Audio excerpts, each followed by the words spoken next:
Bonjour, je vais vous parler des suites arithmético-géométriques.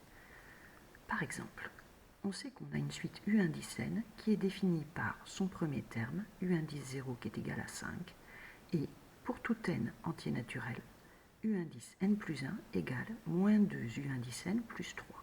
Ce n'est pas une suite uniquement géométrique parce que j'ai un plus 3, et ce n'est pas une suite uniquement arithmétique parce qu'on multiplie par moins 2. Elle est donc arithmético à cause du plus 3, géométrique à cause du moins 2. On les appelle les suites arithmético-géométriques. On va utiliser ce qu'on appelle une suite intermédiaire. La suite intermédiaire, elle est définie, dans le cadre de cet exercice, par V indice n égale U indice n moins 1 pour tout n entier naturel. Je vais numéroter mes trois données. U0 égale 5, je vais l'appeler petit a. U indice n plus 1 égale moins 2 U indice n plus 3, je vais l'appeler petit b. Et V indice n égale UN moins 1, je vais l'appeler petit c. Notre objectif, dans un premier temps, c'est de montrer que la suite V indice n est géométrique. On sait qu'une suite est géométrique quand on passe d'un terme au suivant par une multiplication. Donc, on veut montrer que pour tout n appartenant à grand N, V indice n plus 1 égale V indice n fois Q, Q étant un réel. Vous voyez, cette proposition-là, c'est celle que je veux démontrer, c'est mon objectif, c'est mon but. Je veux donc obtenir une formule avec une équation avec dans le membre de gauche V indice n plus 1, dans le membre de droite V indice n fois un nombre réel que je veux déterminer. Donc je vais regarder sur mes trois données de laquelle je vais partir pour avoir ça. La seule qui parle de V, c'est la C. Je vais donc partir de C. C, elle va me permettre d'affirmer que quel que soit n appartenant à grand N, V indice n plus 1 égale U indice n plus 1 moins 1. Qu'est-ce que j'ai fait? Je suis passé au rang suivant.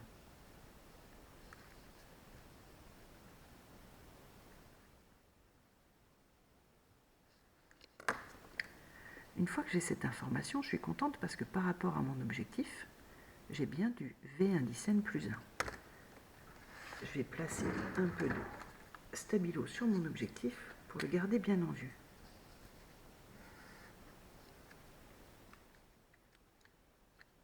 Donc, j'ai bien du V indice n plus 1 du côté gauche. Par contre, du côté droit, j'ai du U indice n plus 1. Je voudrais du V indice n. Donc, j'ai ni la bonne suite, ni le bon indice. Je vais donc chercher dans mes données par quoi je peux remplacer U indice n plus 1. La seule donnée qui me donne du U indice n plus 1, c'est la donnée numéro B. Je vais donc utiliser U indice n plus 1 égale moins 2 U indice n plus 3 et le remplacer ici.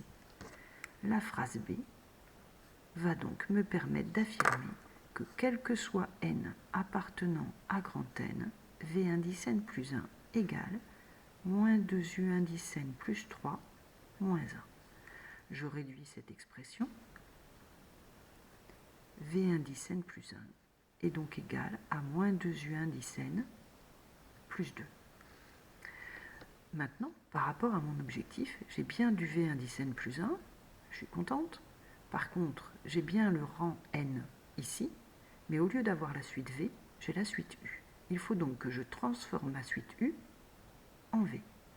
Quel est le lien entre U et V parmi mes trois données? C'est la donnée C, qui me permet d'affirmer que V indice n plus 1 égale U indice n. Or, C implique que V indice n plus 1 égale U indice n. Donc, avec cette donnée C modifiée, j'ai juste fait plus 1 dans les deux membres de mon égalité. Je vais remplacer U indice n par V indice n plus 1. Ici, il faut que je sois prudente. Donc, c'est cette phrase C qui me permet d'affirmer que pour tout n appartenant à grand N, V indice n plus 1 égale moins 2. Et la prudence m'impose de bien placer des parenthèses, parce que c'est moins 2 fois tout le terme U indice n. Donc moins 2 fois V indice n plus 1.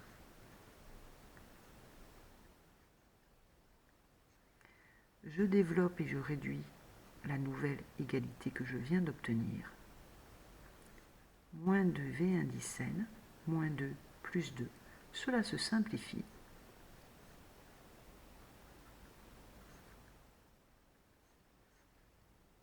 Moins 2 V indice n. Donc, j'ai obtenu ce qu'il fallait démontrer. J'ai bien V indice n plus 1 sous la forme V indice n fois Q. Je peux en déduire que la suite V indice n est géométrique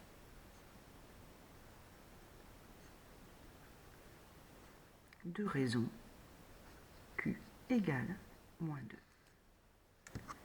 Ce résultat, je vais pouvoir l'utiliser pour exprimer V indice n en fonction de n.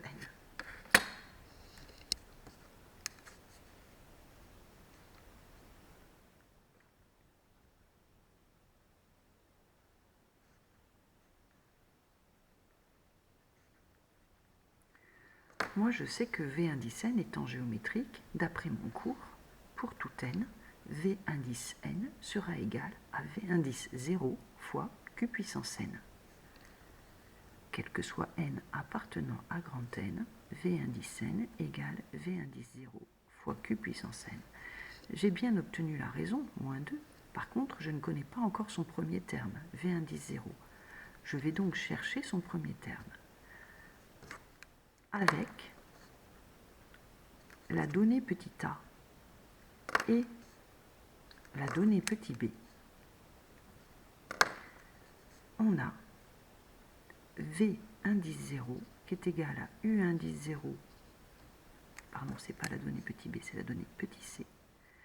V indice 0 qui est égal à U indice 0 moins 1, c'est-à-dire V indice 0 égale 5 moins 1 égale 4.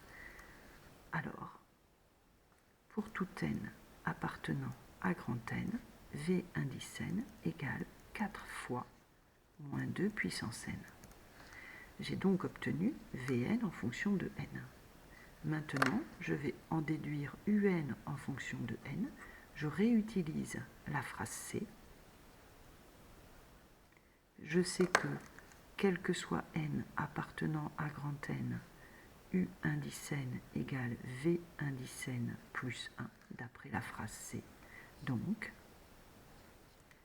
quel que soit n appartenant à grand N, U indice n égale 4 fois moins 2 puissance n plus 1. J'ai donc obtenu l'expression de U indice n en fonction de n, expression que je ne peux obtenir dans le cas présent que grâce à cette suite intermédiaire V indice n. Je vais vous envoyer des exercices à chercher sur la même base que cela.